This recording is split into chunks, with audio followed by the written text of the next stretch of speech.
الحمد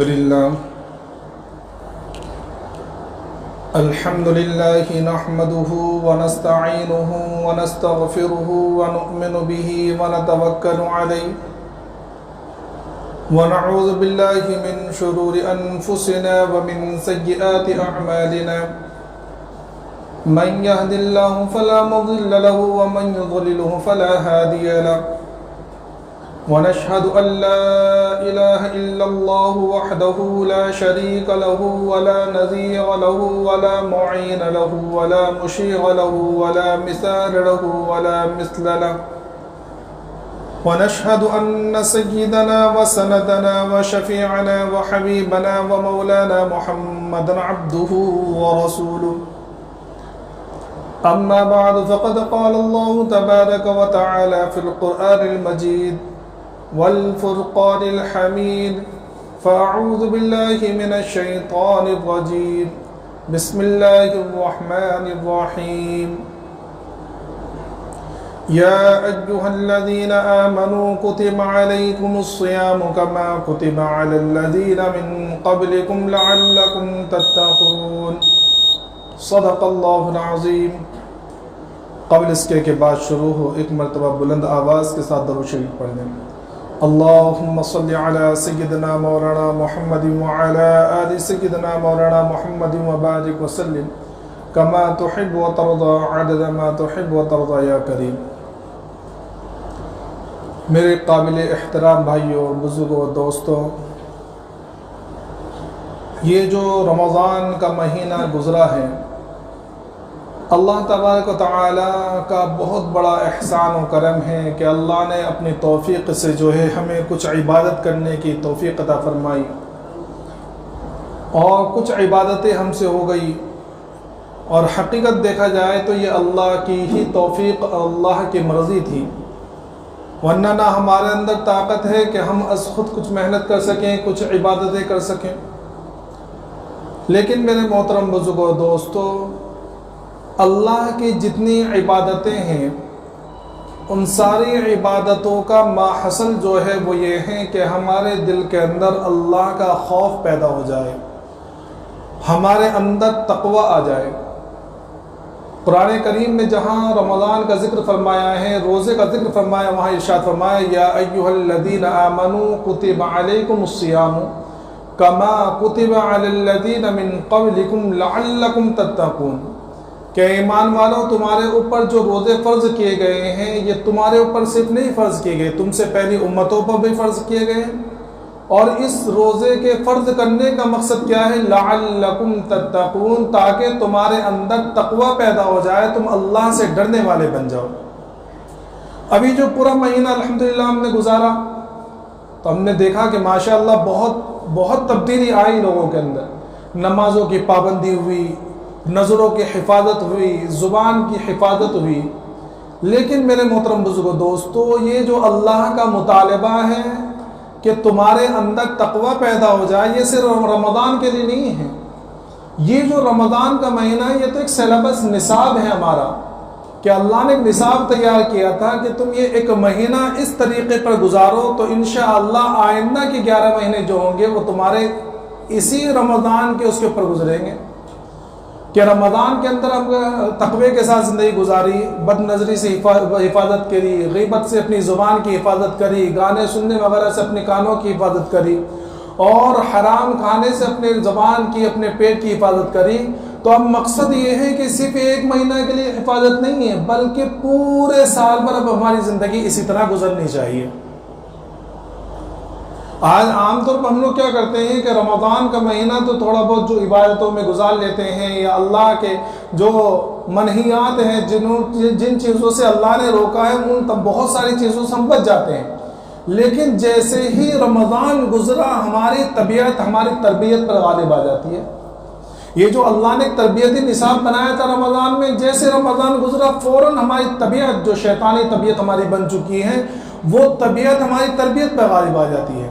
حالانکہ اس طرح ہونا نہیں چاہیے، کیونکہ ہمارا یہ رمضان گزارنا یہ اسی مقصد سے تھا کہ ہمارے اندر تقوی کی صلاحیت پیدا ہو جائے، ہم ہر حال میں اللہ سے ڈرنے والے بن جائیں۔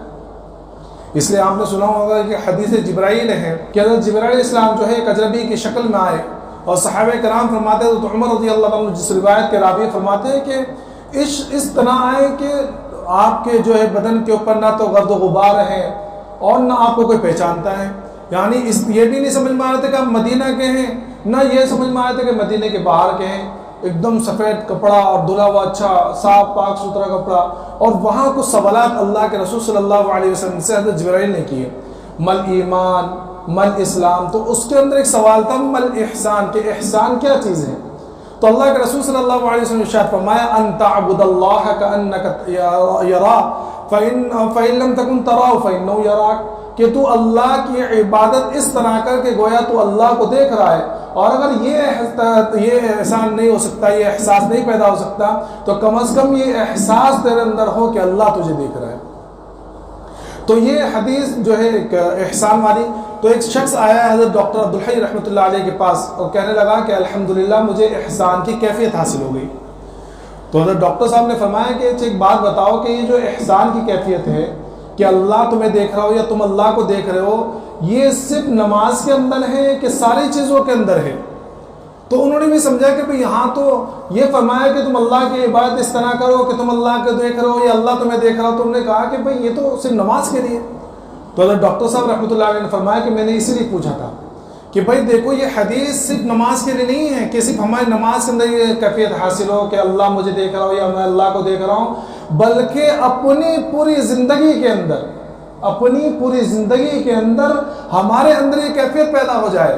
مثلا اگر میں دکان کے اندر بیٹھا ہوا ہوں، میں کاروبار کر رہا ہوں، تو وہ کاروبار کرتے ہوئے میرے ذہن میں یہ ہو کہ میں اللہ کو دیکھ رہا ہوں، یہ کم از کم یہ ذہن میں ہو کہ اللہ مجھے دیکھ رہا ہے۔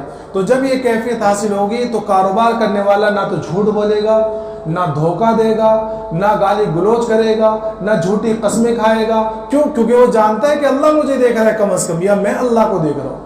ہم ملازمت کر رہے ہیں تو وہاں بھی یہ کیفیت حاصل ہو کہ میں اللہ کو دیکھ رہا ہوں یا کم از کم اللہ مجھے دیکھ رہا ہے۔ تو اب جب ملازمت کرے گا اس حال میں، اس کیفیت کے ساتھ، تو نہ وہ ڈانڈی مارے گا، نہ وہ وقت سے کم آئے گا، نہ تنخواہ کے اندر گڑبڑی کرے گا، نہ یہ کہ تمہارا وقت 8 سے 5 تک ہے یا 9 سے 5 تک ہے، وہ 9:30 بجے پہنچنا ٹائم لکھ رہا ہے 9 بجے کا، اس طرح کی حرکتیں نہیں کرے گا۔ کیوں؟ کیونکہ وہ جانتا ہے کہ اللہ کم از کم مجھے دیکھ رہا ہے۔ تو زندگی کے ہر شعبے کے اندر یہ کیفیت حاصل ہونی چاہیے۔ تو میرے محترم دوستو، یہ جو روزے کا مقصد تھا کہ لعلکم تتقون، کہ تمہارے اندر تقوی پیدا ہو جائے، یہ تقوی پیدا ہونا صرف رمضان کے اندر نہیں تھا، رمضان کے اندر تو تقوی تمہارے اندر داخل کرنا تھا۔ اب اس کا جو نتیجہ وہ کب نکلے گا؟ وہ نکلے گا باقی کے 11 مہینوں کے اندر۔ سمجھ میں آئے؟ اب یہ 11 مہینوں کے اندر ہمیں دیکھنا ہے کہ ہمارے اندر وہ تقوی ہے یا نہیں ہے۔ اگر ان 11 مہینوں کے اندر ہمارے اندر وہ تقوی ہے تو سمجھ لیجئے کہ ہمارے روزے مقبول، ہم نے رمضان صحیح طریقے سے گزارا۔ اور اگر ان 11 مہینوں کے اندر ہماری زندگی سے تقوی نکل گیا اور تقوی ہماری زندگیوں کے اندر نہیں ہے، تو صاف صاف سمجھ لیجئے گا کہ ہمارا رمضان صحیح نہیں گزرا، ہمارے روزے مقبول نہیں ہیں۔ سمجھ میں آ رہا ہے؟ کیوں؟ کیونکہ دیکھو، ایک ہوتی ہے بننے کی جگہ اور ایک ہوتی ہے استعمال کی جگہ۔ مثلا کپڑا جو ہے یہ بننے کی جگہ کارخانہ ہے، لیکن اس کی اہمیت یا اس کا فائدہ مند ہونا کب پہچانا جائے گا؟ جب یہ مارکیٹ میں آ کے بیچا جائے گا اور انسان پہنے گا اور اس کو اس میں سکون ملے گا، اس سے اس کا سطر چھپے گا، تو اب سمجھ میں آئے گا کہ یہ کپڑا صحیح ہے، یہ فائدہ مند ہے۔ جوتا بنتا ہے کارخانے میں، لیکن سارے جوتے کارخانے میں تھوڑی پہنے جاتے ہیں۔ کارخانے سے نکلنے کے بعد جب وہ مارکیٹ میں آئے گا اور وہاں اس کو جوتے پہننے والے خریدیں گے اور وہ جوتا پہنیں گے اور اس سے ان کو فائدہ پہنچے گا، جب پتہ چلے گا کہ یہ جوتا کارآمد ہے، فائدہ مند ہے۔ تو یہ تقوی حاصل تو ہوا میں رمضان کے اندر، لیکن اب یہ تقوی ہماری زندگی میں آیا یا نہیں آیا؟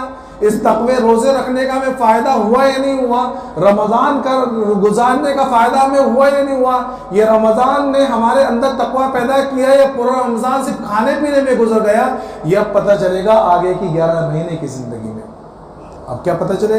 آگے کی 11 مہینے کی زندگی میں اب یہ سمجھ میں آئے گا کہ وہ ہماری 1 مہینے کی تربیت غالب آتی ہے، یہ 11 مہینے ہم نے جو شیطانی یا شہوانی زندگی گزار رہے ہیں اور ہماری طبیعت جو شیطانی اور شہوانی بن گئی ہے، وہ طبیعت غالب آتی ہے۔ سمجھ میں آئے؟ اس لیے اصل محنت یہ ہے کہ ہماری تربیت ہماری طبیعت پر غالب آ جائے۔ ایک اللہ والے کے بارے میں لکھا ہے کہ انہوں نے اپنے شیخ کو لکھا کہ حضرت اب تو شریعت طبیعت بن گئی ہے. کیا مطلب کہ اب طبیعت سے جو بھی کام نکلتے ہیں وہ شریعت کے مطابق ہوتا ہے. تو کہتے ہیں کہ الحمدللہ تمہیں فائدہ ہوا ہے. تو ہماری طبیعت تربیت پر غالب آ جائے. ایسا نہ ہو کہ نکلتے کے ساتھ ہماری تربیت جو ہے وہ طبیعت پر غالب آئے. ایسا نہ ہو کہ نکل گئے ہماری طبیعت غالب آ رہی. اس طرح کی حرکت نہیں ہونی چاہیے. ایک مرتبہ ایک واقعہ لکھا ہے کہ ایک مرتبہ ایک بادشاہ اور اس کے وزیر نے بحث چھڑی. بادشاہ کہتا تھا کہ دیکھو طبیعت غالب آتی ہے تربیت غالب نہیں آتی. وزیر کہتا ہے کہ نہیں تربیت غالب آتی ہے طبیعت پر. تو کہا کہ اچھا دیکھتے ہیں. تو پہلے وزیر سے اس نے کہا جو کہتا تھا کہ تربیت غالب آ جاتی ہے پہلے تم اپنا کچھ نمونہ دکھاؤ. تو وزیر جو ہے ایک دن جو ہے بلیوں کو لے کر آیا اور وہ بلیوں کے ہاتھ میں موم بتیاں تھیں. بلیوں نے موم بتیاں اٹھائے رکھی تھی, اپنے دونوں ہاتھوں سے موم بتی پکڑ کے دو پیروں سے چلتی آ رہی تھی. تو اس نے بادشاہ سلامت سے کہا کہ دیکھو حضرت میں نے ان کی تربیت, حالانکہ بلی کی تربیت میں بلی کی طبیعت کیا ہے؟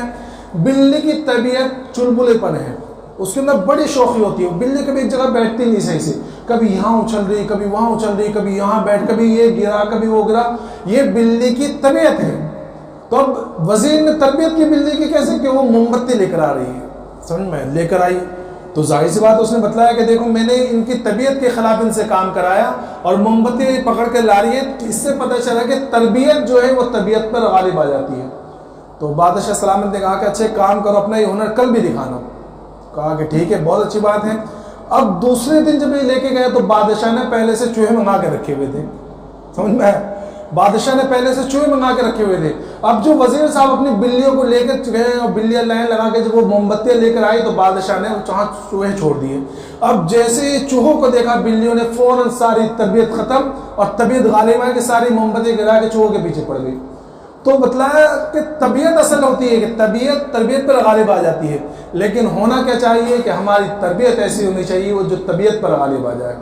تو یہ جو رمضان کا مہینہ ہے اصل میں یہ ہماری طبیعتوں کو دبانے کے لیے ہے کہ یہ تربیت والا مہینہ ہے کہ ہم اس ایک مہینے کے اندر تقوی کی تربیت ہوئی تھی ہماری کہ ہم ہر جگہ ہمارے اندر یہ استحضار پیدا کرنے کا مقصد تھا کہ ہر جگہ ہم یہ سوچے کہ دیکھو نہیں اللہ مجھے دیکھ رہا ہے. کیوں؟ کہ دیکھو رمضان روزہ ایک ایسا عمل ہے, رمضان کا جو مہینہ ہے تو اس کے اندر جو عبادت ہوتی ہے روزے کی, یہ روزہ اللہ کے استحضار کا سب سے بڑا نمونہ ہے. میرا رمضان میں بتلایا تھا کہ روزہ جو ہوتا ہے اگر ہمیں اللہ کا استحضار نہ ہو یا اللہ کا خوف ہمارے درمیان نہ ہو یا ہمارے دل میں نہ ہو تو ہم روزہ بڑی آسانی سے توڑ سکتے ہیں. یہ جو روزہ بچا ہوا رہتا ہے صرف اللہ کے استحضار کی وجہ سے. ورنہ میں نے بتلایا تھا کہ کوئی انسان وضو کر رہا ہے, وضو کرتے کرتے جب اس نے کلی کی اور منہ بھر کے جب کلی کر رہا ہے تو اگر آدھا پانی اندر نکل لے تو کون دیکھنے والا ہے؟ کون بیٹھا ہوا اس کے منہ کو دیکھ رہا ہے تو کلی کر رہا ہے تو پورا پانی نکال رہا ہے نہیں نکال رہا ہے؟ کوئی بیٹھا رہتا ہے وہاں نہیں. لیکن ایک روزے دار کے ذہن میں یہ ہوتا ہے کہ نہیں اللہ مجھے دیکھ رہا ہے. کیا اللہ مجھے دیکھ رہا ہے, اللہ مجھے دیکھ رہا ہے. اللہ کا جو استحضار ہوتا ہے اس وجہ سے وہ پورا پانی باہر نکال دیتا ہے, سمجھ میں آئے. تو یہ روزہ جو ہے اس بات کی تربیت کا ایک نصاب بنایا ہوا تھا اللہ کا کہ ہماری تربیت ہو جائے اللہ کے استحضار کی, اللہ سے تقوی کی, اللہ سے ڈرنے کی. اب اس کا وہ عملی نمونہ ہوگا یہ رمضان کے بعد کے 11 مہینوں. تو اب کیا ہو رہا ہے؟ اب پتہ یہ چل رہا ہے کہ ہمارے اللہ ہم تمام کی غلطی اور کوتاہیوں کو معاف کرے. پتہ یہ چل رہا ہے کہ ہماری اس امت کے 90% لوگوں پر طبیعت غالب آ گئی ہے. جیسا رمضان کا مہینہ گزرا ہے آپ مسجدوں کو دیکھ لیجیے, پوری مسجدیں ختم, بالکل ایک ایک صفحے بھر رہی ہے, 2 صفحے بھر رہی ہے. حالانکہ رمضان کے اندر ایکسٹرا جگہ کرنے کا انتظام کرنا پڑتا ہے, باہر چٹائیاں بچھائی جا رہی ہے, یہ روم لیے جا رہے ہیں اور بہت سارے علاقوں میں سڑکوں پہ نماز پڑھی جا رہی ہے. کیوں؟ کیونکہ بھائی رمضان کا مہینہ ہے. تو رمضان کے مہینے میں روزے رکھنے کا جو اصل مقصد تھا وہ تو پورا ہی نہیں ہوا. روزے رکھنے کا مقصد تو یہ تھا کہ ہماری زندگیوں کے اندر تقوی آ جائے. یہ چھوٹے چھوٹے بچے جو ہے یہ چاہے تو سوال کر سکتے ہیں ہم سے کہ وہ لوگ کہاں چلے گئے جو رمضان میں ہمیں باہر بھیج دیا کرتے تھے. یہ چھوٹے بچے اگر ظہر اثر میں اگر لیٹ کر نماز پڑھنے چاہیں تو سارے لیٹ کر نماز پڑھ سکتے ہیں. اتنی مسجدیں جو ہے خالی ہو چکی ہیں. اور رمضان کے اندر بچوں کو باہر چلو, تم باہر چلو, تم باہر چلو, تم باہر چلو. تو پتہ چلا کہ ہماری طبیعت ہماری تربیت پر غالب آ گئی. تو یہ بہت ہی غلط چیز ہے. اللہ کے رسول صلی اللہ علیہ وسلم فرمایا کہ عبداللہ تم اس فلاں شخص کی طرح نہ ہو جانا کہ جس نے جو پہلے تہجد پڑھا کرتا تھا اور راتوں میں جاگا کرتا تھا اور اب جو ہے اس نے یہ عمل کو چھوڑ دیا. بتلایا کہ یہ پتہ چلا کہ یہ عمل بہت ہی غلط چیز ہے کہ ہم ایک مہینہ تم اللہ کے سامنے سر جھکائیں اور اللہ کے سامنے آئیں، قرآن شریف کی تلاوت کریں، بد نظری سے حفاظت کریں اور جھوٹ سے حفاظت کریں، یہ ساری چیزیں کریں، اور جہاں رمضان کا مہینہ گزر گیا وہاں ساری عیاشیں شروع، بد نظری شروع، غیبتیں شروع. اس طرح کا معاملہ نہیں ہونا چاہیے. اور میرا مطلب ہے تو اس میں رمضان کے اندر کہ عام طور پر یہ وہ لوگ ہوتے ہیں جن کا رمضان صحیح سے نہیں گزرا ہوتا ہے. آپ دیکھیے، یہ آپ خود جانتے اس بات کو کہ رمضان کے اندر فلمیں ریلیز ہوتی ہے عید کے دن یا عید سے ایک دن پہلے. تو اب جو لوگ ایڈوانس بکنگ کرتے ہیں انہوں نے بکنگ کب کی ہوگی؟ روزے کی حالت میں تو کی رمضان میں کری ہوگی نا. تو جب رمضان میں بیٹھ کر تم رمضان کے فوراً دوسرے دن کا عید والے دن کا جو ہے گناہ کے لیے رمضان کے اندر تیاری کر رہے ہیں تو اس رمضان کی برکت کیسے رہے گی؟ سمجھ میں آ رہا ہے؟ کتنے مسلمان یہ عید کے دن جو فلمیں دیکھنے جاتے ہیں، میں کہتا ہوں 99% مسلمان ہوتے ہیں، 99%. اور ان میں سے بھی 70% لوگ بچے، وہ نوجوان بچے ہوتے ہیں جنہوں نے ایڈوانس بکنگ کی ہوتی ہے. تو جب رمضان کے اندر بیٹھ کر ہم حرام کاری کی تیاری کرتے ہوئے رہیں گے تو اس رمضان کی برکت ہمیں 11 مہینے میں کیسے نظر آئے گی؟ تو نتیجہ آپ دیکھ لیجیے کہ جیسے رمضان کا مہینہ گزر جاتا ہے ساری مسجدیں ختم، ساری مسجدوں کی آبادیاں ختم، وضو خانے خالی. وہ رمضان کے اندر جو قرآن شریف ڈھونڈا کرتے تھے، ڈھونڈنے سے ملتا نہیں تھا کہ بھئی فلاں پڑھ رہا ہے. رمضان رہنے ملنے کو تیار نہیں، قرآن شریف ملنے کو تیار نہیں، اب وہ 11 مہینے گرد دکھا رہے ہیں، کوئی اٹھا کر پڑھنے کے لیے تیار. یہ قرآن شریف بددعائیں نہیں دیں گے ہمیں؟ یہ مسجد بددعائیں نہیں دیں گے ہمیں؟ تو میرے محترم دوستو، اس طرح کا عمل نہ کریں. علامہ تھانوی رحمۃ اللہ علیہ نے یہ جو رمضان کی برکتیں ہمارے اندر کس طرح رہے اور وہ تقوی ہمارے اندر کس طرح 11 مہینے کے اندر رہے، جزاء الاعمال کے اندر کچھ عمل لکھے ہیں کہ دیکھو نیکیاں جو ہے ساری کرنے والی ہیں، ساری نیکیوں کے اندر ثواب ہے، لیکن کچھ نیکی ایسی ہے جو اصول کے حیثیت رکھتی ہیں کہ ان نیکیوں کو تم کر لو، انشاءاللہ رمضان کی برکت جو ہے ہماری زندگیوں کے اندر باقی رہے گی، تقوی ہمارے اندر باقی رہے گا. تو اور کچھ گناہ ایسے، گناہ تو سارے بچنے والے ہیں، ساروں ہی سے بچنا چاہیے. ہر گناہ جو ہے وہ چھوٹا ہو یا بڑا ہو جہنم میں لے کے جانے والا ہے، لیکن کچھ گناہ ایسے ہیں جن گناہوں سے بچنے سے باقی گناہوں سے بچنا آسان ہو جائے گا. تو حضرت تھانوی رحمۃ اللہ علیہ نے جزاء الاعمال کے اندر کچھ اعمال لکھے ہیں. ان میں سے سب سے پہلا عمل جو نیکی والا، جو کرنے والا عمل ہے، وہ یہ ہے کہ رمضان کے بعد علم دین کو حاصل کرنے کی کوشش کی جائے. اب یہ نہ سوچیں، ہم ذہن میں یہ نہ آئے کہ بھئی اب اتنے بڑے ہو گئے، داڑیاں سفید ہو گئی یا جوان ہو گئے، اب کہاں مدرسے میں بیٹھیں گے. علم دین حاصل کرنے کا مطلب یہ ہے کہ ہم زندگی کے جس شعبے میں ہوں اس شعبے کا علم حاصل کریں.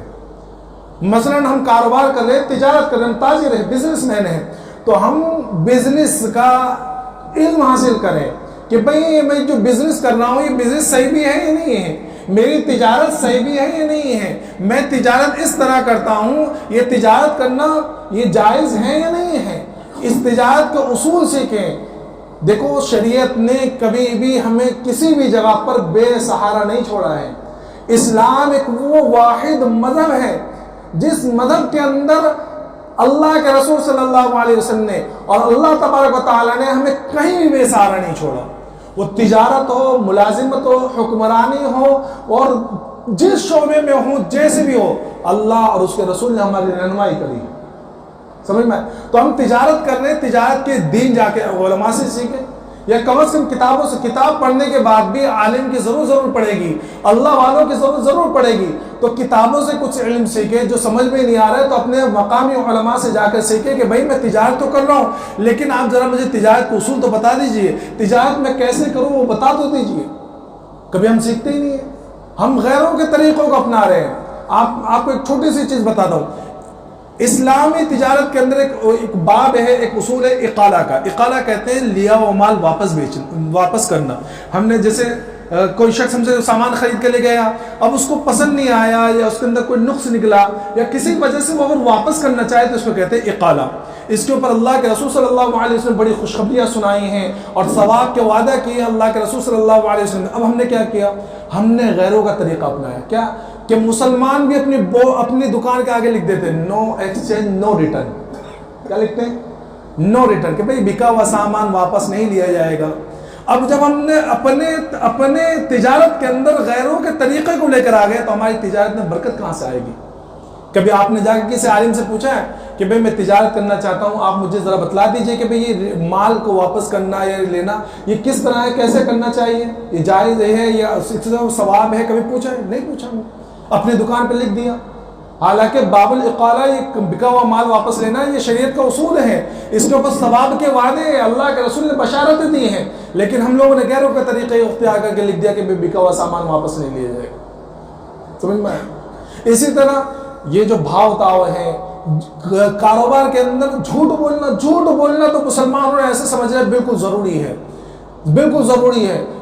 کہتے ہیں لوگ، ہمارے مسلمان کہتے ہیں، غیر تو چھوڑی، مسلمان کہتے ہیں کہ میں جھوٹ کے بغیر کاروبار کیسے ہوگا؟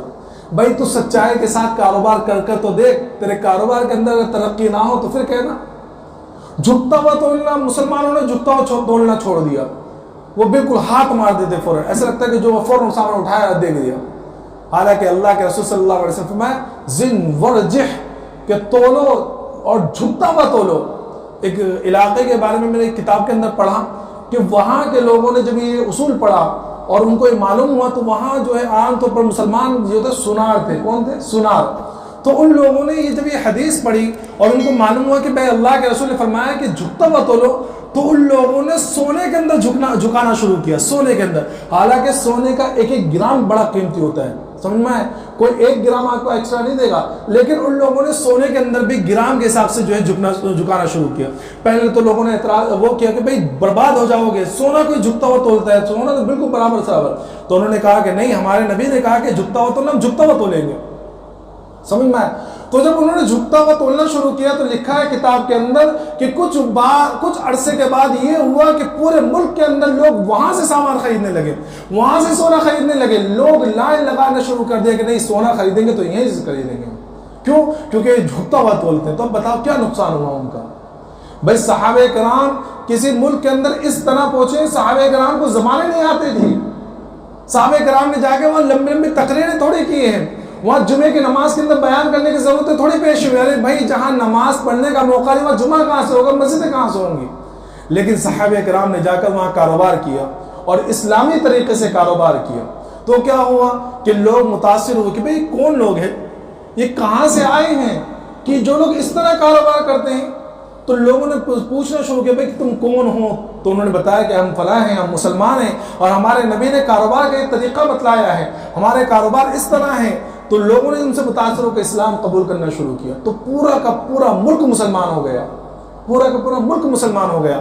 آج معاف کرے اللہ تبارک تعالیٰ ہم تمام کو کہ آج ہمارے اخلاق کو دیکھ کر، ہمارے کاروبار کو دیکھ کر لوگ اسلام سے متنفر ہوتے ہیں۔ لوگ یہ نہیں کہتے، لوگ یہ کہتے ہیں کہ دیکھو اس لیے مسلمان ہیں، اسلام کے اوپر اعتراض کرتے، کوئی نام سے نہیں کہتا کہ فلاں شخص، کہتے ہیں کہ مسلمان ہیں، مسلمان جھوٹ بولتے ہیں، مسلمان اس طرح کاروبار کرتے ہیں۔ تو آج مسلمانوں کی پہچان کاروبار میں جھوٹ، کاروبار میں دھوکہ اور پارٹنرشپ کے اندر دھوکے داری، یہ سارے جتنے بھی اسلام نے جن چیزوں سے منع کیا تھا آج انہی چیزوں کی شرارت مسلمان سے ہو چکی ہے۔ تو سب سے پہلی چیز علم دین حاصل کریں، دوسری چیز نمازوں کی پابندی۔ علامہ تھانوی رحمۃ اللہ علیہ نے کہا جس طرح بھی ہو سکے، شروع میں اگر جماعت کے ساتھ نہیں پڑھی جا رہی ہے، قضا ہو رہی ہے نماز، قضا پڑھے لیکن پڑھے ضرور۔ کاروبار کر رہے ہیں، تجارت کر رہے ہیں، کسی طرح نہیں پڑھی جا رہی، گھر کے اندر آ کے کوئی نماز پڑھیں۔ شروع میں جب ہم قضا نمازیں پڑھیں گے تو انشاءاللہ اس برکت سے اللہ ہمیں ادا نماز پڑھنے کی توفیق عطا فرمائے گا۔ تو یہ عہد کریں کہ انشاءاللہ نماز کسی بھی حالت میں نہیں چھوڑنا ہے، چاہے کیسے بھی، جو نمازیں مل رہی وہ جماعت کے ساتھ پڑھیں گے، جو نمازیں نہیں مل رہی وہ قضا پڑھیں گے لیکن نماز ضرور پڑھیں گے۔ تو دوسری چیز نماز۔ تیسری چیز جو ہے وہ یہ ہے کہ لوگوں سے کم ملنا کم بولنا، لوگوں سے کم ملنا کم بولنا۔ یہ کم ملنا کم بولنا بہت سارے گناہوں سے بچائے گا آپ کو، غیبت سے بچا دے گا، چغل خوری سے بچا دے گا، بد نظری سے بچا دے گا، بہت سارے گناہوں سے۔ تو تیسری چیز یہ ہے کہ کم بولنا